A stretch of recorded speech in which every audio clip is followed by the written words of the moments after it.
우리 가슴에 손 얹고 이렇게 고백하겠습니다. 하나님은 나를 사랑하십니다. 하나님의 사랑에 나는 위로를 받습니다.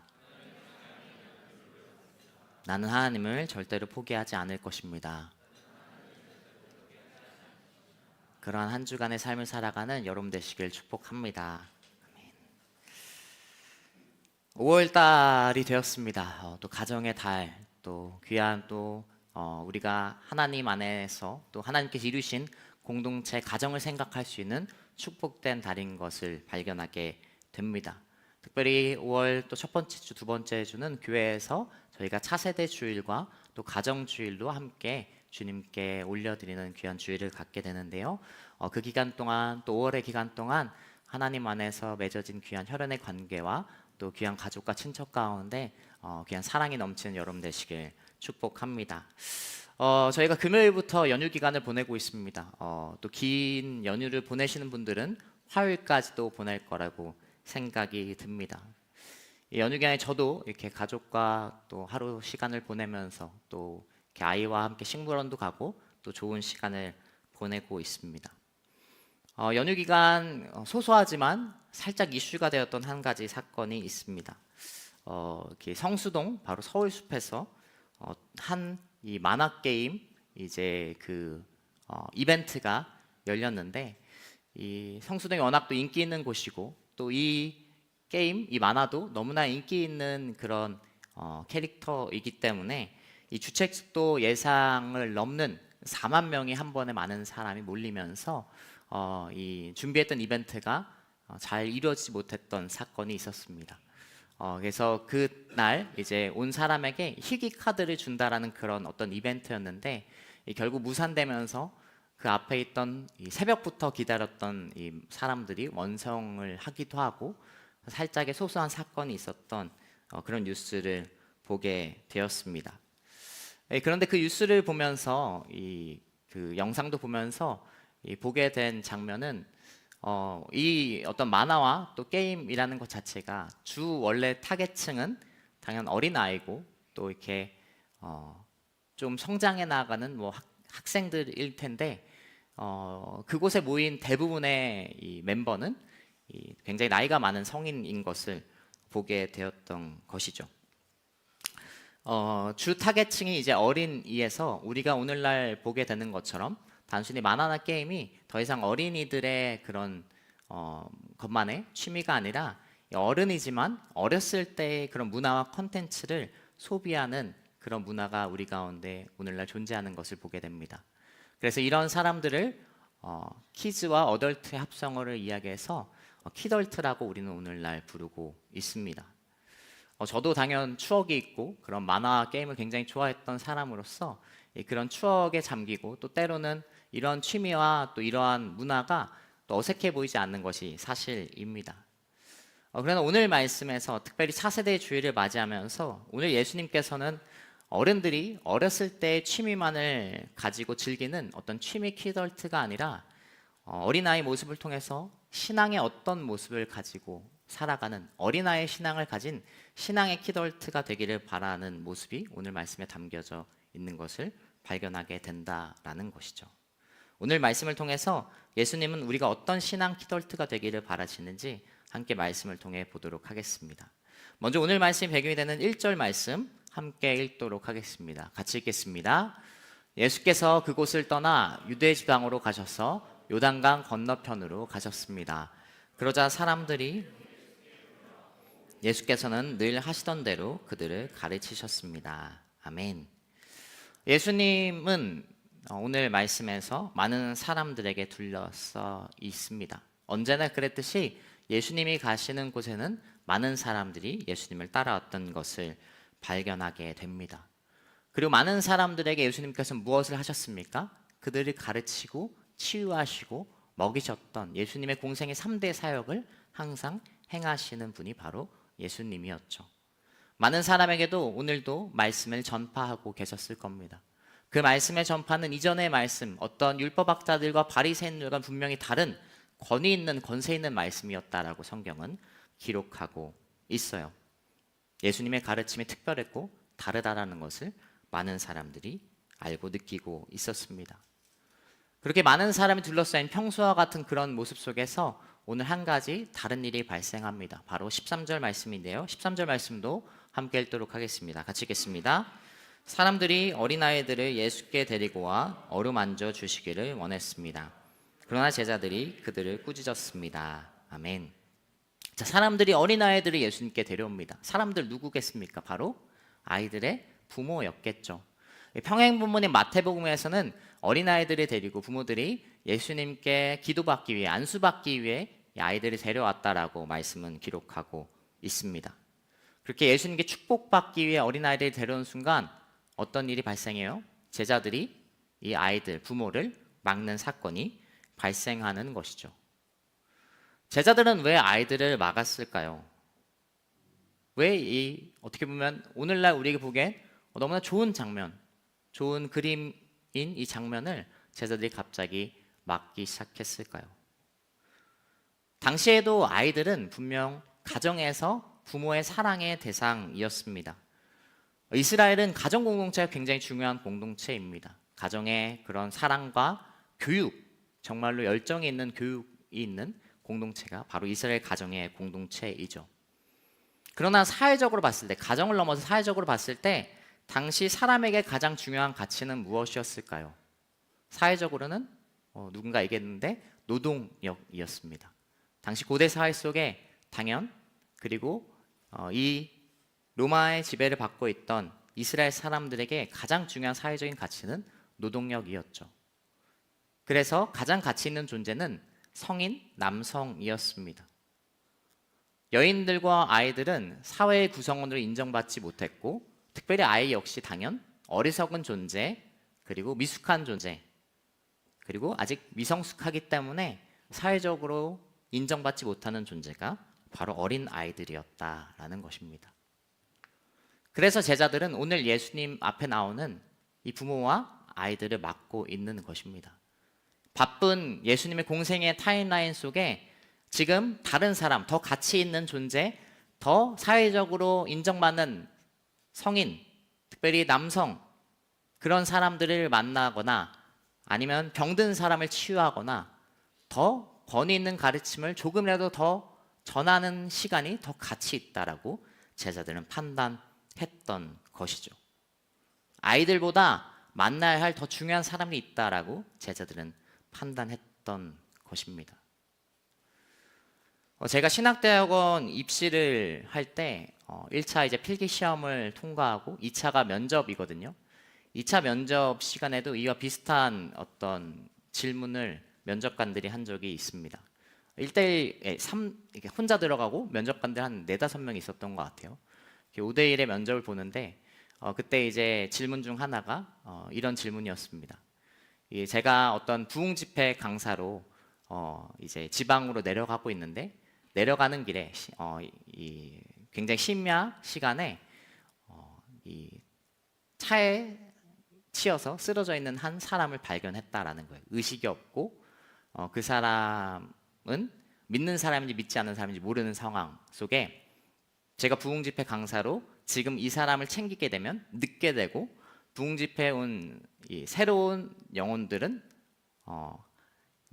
제가 그 예배 가운데 나가지 않으면 다시는 이제 교회에 오지 않을 사람들이다라고 그렇게 굉장히 좀 편협하죠. 굉장히 신대원 면접 질문도 별거 없습니다.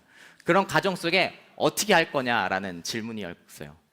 그러니까 한 사람이 의식 없고 믿는지 믿지 않는지 모르지만 그 영혼을 돌볼 것이냐, 그리고 아니면 다시는 교회에 오지 못할 뭐 몇백 명 그런 가정하에 이 사람들을 챙길 것이냐, 이런 가정을 두는 그런 질문이었습니다. 뭐 세세한 조건들, 뭐 핸드폰 할 수 없고 그런 상황 속에 어떻게 할 거냐, 이러한 질문한 적이 있습니다.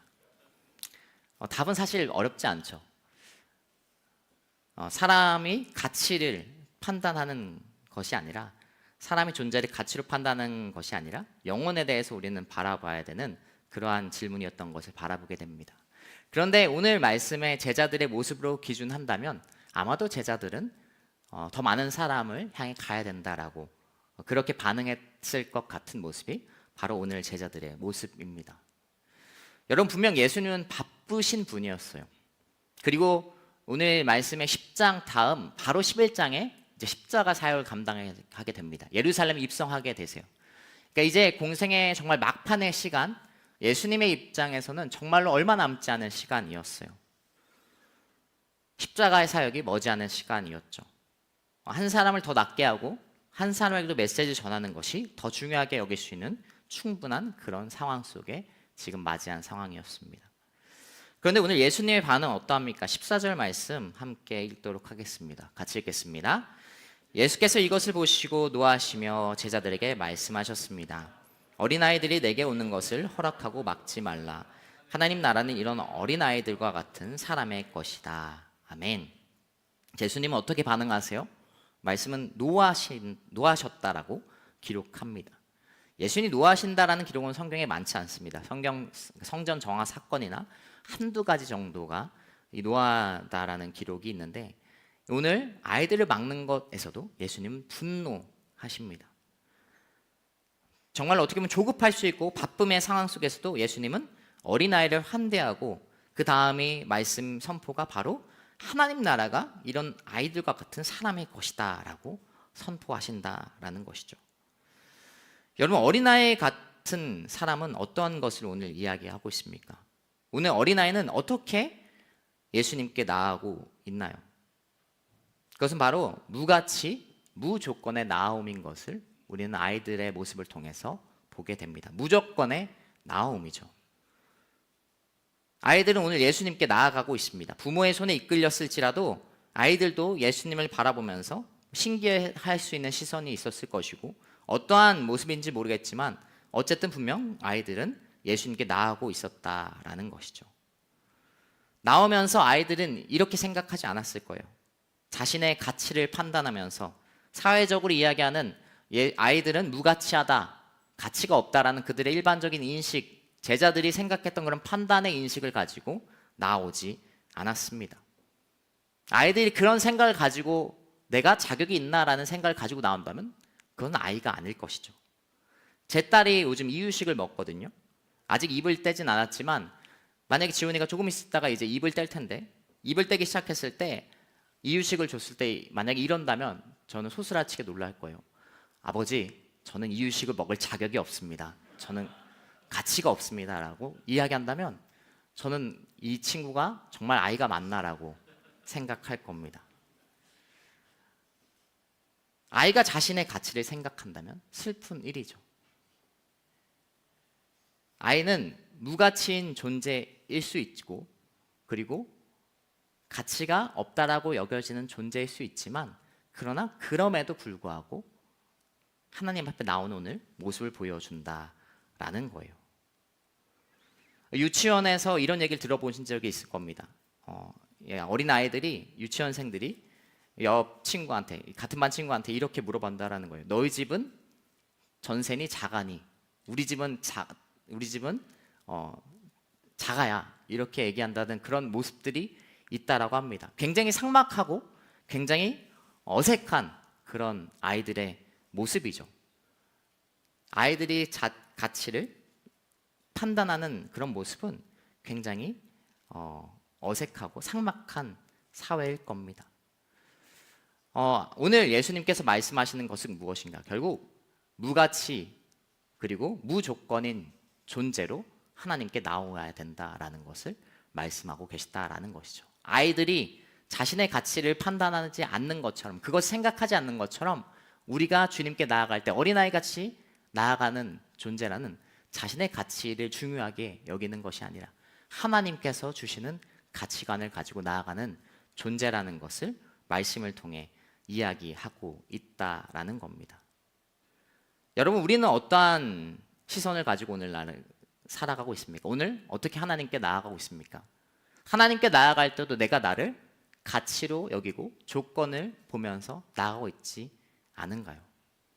다른 사람을 볼 때도 다른 사람이 하나님 앞에 나아가는 모습을 보면서도 우리는 조건과 가치로 그 영혼과 그 사람을 판단할 때가 많다라는 것이죠. 그러나 예수님께서는 오늘 우리를 부르시고 계세요. 우리의 조건으로, 우리의 가치로 부르시는 것이 아니라 우리의 존재로 부르신다라는 것을 여러분 기억하시길 축복합니다. 우리는 무조건 무가치로 우리 아버지 예수님에게 나오는 어린아이의 마음을 가져야 된다라는 거예요. 특별히 어린이 주일, 차세대 주일 무조건 무가치로 우리 아버지 예수님에게 나오는 어린애의 마음이 되기를 여러분 축복합니다. 우리 옆 사람 한번 축복하겠습니다. 어린아이처럼 예수님께 나아갑시다. 어린아이처럼 예수님께 나아갑시다. 아멘. 그러한 어린아이 마음을 가진 여러분 되시길 축복합니다. 이어서 예수님은 말씀하십니다. 15절 말씀입니다. 함께 읽겠습니다. 내가 너희에게 진실로 말한다. 누구든지 어린아이와 같이 하나님 나라를 받아들이지 않는 사람은 결코 그곳에 들어가지 못할 것이다. 아멘. 자, 이어서 예수님께서는 더 자세히 말씀해 주십니다. 무가치, 무조건으로 나온 그런 어린아이들을 통해서 계속 이어서 말씀하시는 것은 누구든지 어린아이와 같이 하나님 나라를 받아들이지 않으면 하나님 나라에 결코 들어가지 못한다라고 말씀하시죠. 굉장히 어떻게 보면 엄중하고 무서운 말씀일 수 있습니다. 하나님 나라를 들어가기 위해선 어린아이 같이 되어야 된다라는 것입니다. 이 말씀은 모든 면이 어린아이 같이 되라는 것은 아닙니다. 이 원어에서는 소유격으로 쓰이면서 어린아이 같은 특성을 가진 자를 이야기하고 있어요. 이 어린아이라고 해서 무조건 선함만이 존재하지 않죠. 어린아이일지라도 분명 질투가 있고 어떠한 성인과 같은 그런 모습이 분명 존재하는 것을 보게 됩니다. 그렇다면 어린아이같이 하나님 나라를 받아들이는 것은 대체 무엇일까? 우리가 어른이 되면서 잃었던 것을 생각하면 좀 쉽습니다. 우리는 어른이 되면서 많은 것을 잃어갔던, 어린아이와 다르게 많은 것을 잃어가는 삶을 살고 있죠. 오늘날 우리의 또 청년들과 성인의 삶을 보면 우리가 어린아이와 비교했을 때 잃은 것 중 대표적인 것 중 하나는 바로 기쁨과 웃음입니다. 이제 아이를 키우다 보니까 발견하게 되는 것이 하나 있습니다. 이 아이들한테 이런 육아에서 이런 얘기가 있거든요. 거짓 눈물이 분명 있거든요. 아이들은 이렇게 우는 것 같지만 울지 않는 그런 모습이 있습니다. 그런데 반대로 거짓 웃음은 없습니다. 거짓 눈물은 있지만 거짓 웃음은 없어요. 아이들의 모습을 보게 되면 가장 원초적이고 행복한 기쁨의 웃음소리가 그들 가운데 있는 것을 발견하게 되죠. 어른들이 모인 곳과 아이들이 모인 곳을 가장 가보게 되면 큰 차이가 바로 그 아이들에게는 웃음소리가 있는 것을 발견하게 된다라는 거예요. 이 전쟁 상황 속에 있는 난민 캠프에서조차도 웃음소리가 있다라는 것처럼 그 웃음을 내는 사람은 결국 아이들이라는 이야기인 것처럼 어떤 정말 어려운 상황 속에서도 또 어떤 상황 속에서도 가장 원초적인 웃음이 있는 친구들이 바로 어른들이 아닌 아이들의 모습인 것을 발견하게 된다라는 것이죠. 저도 하루의 마무리를 이제 보내고 집에 들어갔을 때 지치고 힘들 때 가장 힘이 되는 것은 바로 어린아이의 웃음보다 힘이 되는 것은 없는 것을 발견하게 됩니다. 믿기지 않겠지만 제가 저희 딸 지훈에게 제가 개그맨이거든요. 믿기지 않으실 거지만 저희가 이제 집에 들어갔을 때 아이가 웃는 그런 가장 기초적인 원초적인 웃음 속에서 큰 힘을 얻게 되는 것을 발견하게 됩니다. 저에겐 너무나 이쁜 딸이거든요. 객관적으로 봐도 이쁜 것 같아요, 사실은. 네. 어쨌든 이러한 웃음과 기쁨이 이 아이들에게 있다라는 거죠. 그러나 우리는 삶을 살아가면서 이런 기쁨과 웃음을 잃어가는 것을 보게 됩니다. 더 나아가 가장 큰 또 차이, 오늘 말씀의 사실 핵심은 어린아이와 어른의 차이 중 하나는 가장 큰 핵심은 바로 의존성입니다. 어른이 되면 잃는 것도 많지만 물론 얻는 것도 있어요. 어른이 되면서 우리는 힘이 있고 독자적인 힘과 또 어떤 자리가 생기고 또 권위가 생기는 것이 바로 성장하면서의 삶인 것을 바라보게 됩니다. 반면 아이는 어떠합니까? 아이는 단 하루도 부모가 없으면 살아갈 수 없습니다. 부모가 없이 단 하루도 살 수 없어요. 아이는 배가 고프면 울고 무서우면 부모의 품으로 오게 됩니다. 갓난아기뿐만 아니라 성인이 되기 전까지 분명한 것은 어린이는 부모의 성인의 돌봄이 필요하다라는 것이죠. 그리고 아이들은 자신의 연약함을 숨기지 않고 부모를 의존하는 모습을 보여줘요. 갓난아기가 부모를 의심하면서 자기를 맡기지 않습니다. 아이들이 부모에게 품에 안길 때는 부모의 전적인 신뢰를 가지고 그들이 부모의 품으로 오게 되는 것을 보게 되죠. 전적인 의존, 그것이 바로 어린아이와 어른의 가장 큰 차이입니다. 어린아이들이 무같이 무조건으로 나왔다면, 그리고 또 한 가지는 무엇입니까? 어린아이는 무능력을 가지고 있는 존재라는 거예요. 우리는 어떠한 삶을, 하나님 앞에서 영적인 삶을 살아가야 됩니까? 바로 무능력의 영성을 가지고 무능력한 존재로 살아가는 것이 필요한 것을 말씀은 이야기하고 있다라는 것입니다. 육체적으로 성장하면서 당연 전적인 의존은 좋은 것이 아닙니다. 육체적인 성장 속에 고등학생이 성인이 되어서도 부모에게 모든 것을 전적인 의존한다면 그것은 결코 좋은 모습은 아니겠지만, 오늘 예수님께서 말씀하시는 영적인 모습 중에 우리에게 가장 어린아이 같이 되라는 말씀은 주님을 향한 영적인 전적 의존성을 이야기하고 있다라는 것이죠. 그것이 바로 하나님 나라에 들어가는 모습, 하나님 나라를 소유하는 사람들의 모습이라는 것을 말씀은 이야기하고 있습니다. 어린아이가 부모에게 전적 의존의 모습을 보여주듯이 하나님께 전적으로 맡겨라 라고 말씀은 기록하고 있다라는 것이죠. 사실 육신의 부모도 그런 모습을 가지고 있잖아요. 물론 자녀가 그런 성인이 돼서 전적인 의존성을 가지는 것은 좋지 않지만, 부모의 입장에서 제가 다 컸지만 여전히 부모님은 저를 아이처럼 대하시는 것을 발견하게 됩니다. 하나님께서는 그러한 모습을 우리에게 원하신다라는 거예요. 너희가 나에게 나올 땐 아이처럼 나와도 된다. 나에게 전적으로 맡겨라라고 말씀하고 계시다라는 것이죠. 여러분, 주님께 어떤 능력을 가지고 나아갈 필요가 없고 나는 무능력한 존재라는 것을 시인하며 고백하는 어린아이 같은 무능력의 영성을 가진 여러분 되시길 축복합니다. 사실 10장 말씀은 계속해서 그것을 이야기하고 있어요. 지금 읽었던 말씀뿐만 아니라 이후 바로 말씀에 어떠한 사람이 나오는가? 부자 청년의 이야기가 나옵니다. 10장 23절부터 27절까지 말씀도 함께 같이 한번 읽어보도록 하겠습니다. 같이 읽겠습니다. 예수께서는 제자들을 둘러보시고 말씀하셨습니다. 부자가 하나님 나라에 들어가기가 참으로 어렵다. 제자들은 예수의 말씀에 무척 놀랐습니다.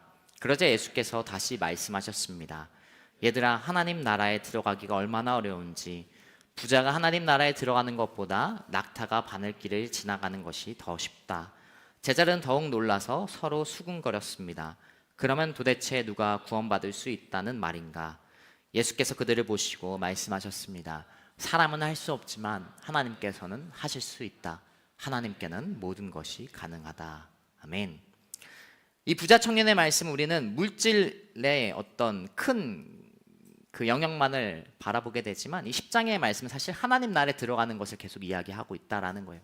물질만이 아니라, 물질이 굉장히 큰 어려움을 분명 이야기하는 말씀이기도 하지만, 그 능력, 물질이든 어떤 세상의 가치, 어떠한 능력도, 나의 어떤 힘도, 나의 능력도 하나님 나라에 들어가는 것의 이유가 되지 않는 것을 말씀은 기록하고 있다라는 것이죠.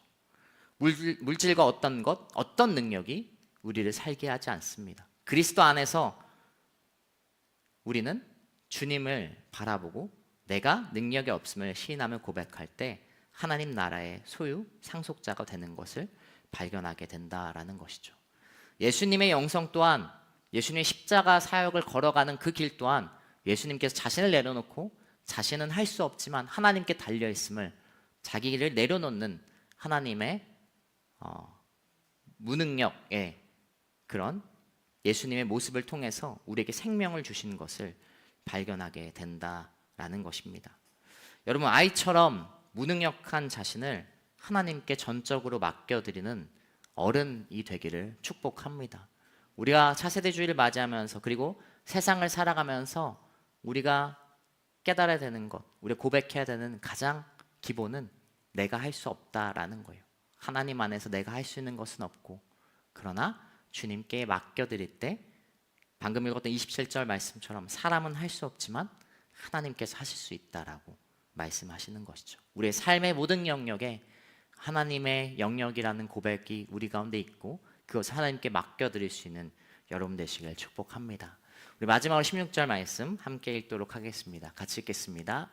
그러고는 어린아이들을 꼭 껴안아 주시며 손을 얹으시고 축복해 주셨습니다. 아멘. 굉장히 감동적인 말씀입니다. 마태복음 아까 얘기했던 평행복음 마태복음은 안수하고 기도받으러 예수님께 나왔던 그런 말씀이 있다라고 이야기해 드렸습니다. 그런데 예수님께서 어떻게 하시죠? 단순히 안수하시는 것을 떠나서 아이들을 꼭 껴안고 손을 얹으시고 축복해 주십니다. 무가치, 무조건, 무능력의 존재에게 예수님은 큰 사랑을, 한없는 사랑을, 무한한 사랑을 베풀어 주십니다. 그렇게 나온 사람, 그렇게 고백한 사람, 그 사람이 하나님의 나라를 소유하게 되는 사람이고 무한한 하나님의 사랑을 깨달아서 그 하나님의 존재로 살아가는 것임을 말씀은 이야기하고 있다라는 것이죠. 한없는 사랑을 부어주시는 예수님의 모습입니다.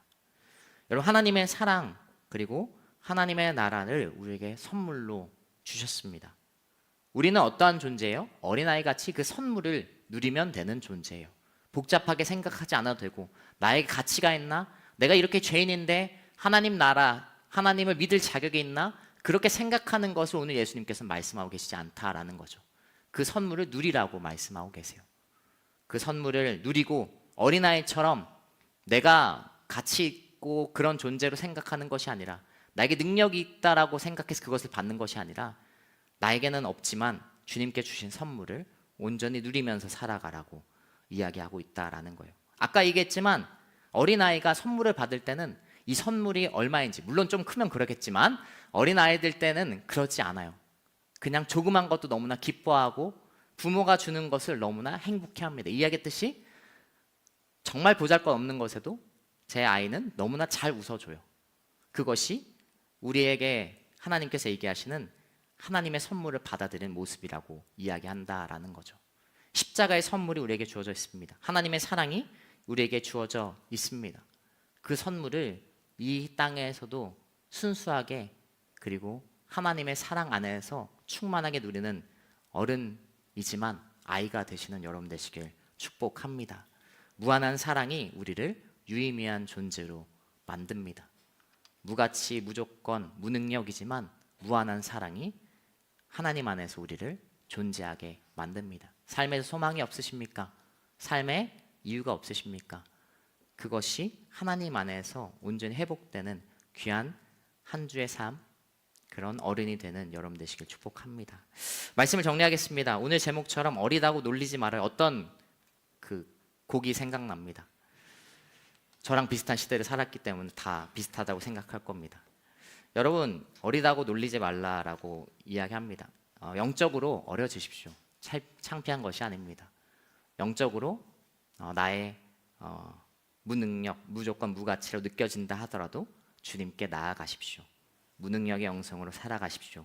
무한한 사랑으로 유의미한 존재로 하나님의 자녀로 살아가는 여러분 되시길 축복합니다. 정리하면 찬양 한 곡하고 함께 기도하길 축복합니다. 찬양할 때 함께 자리 나서 찬양하도록 하겠습니다.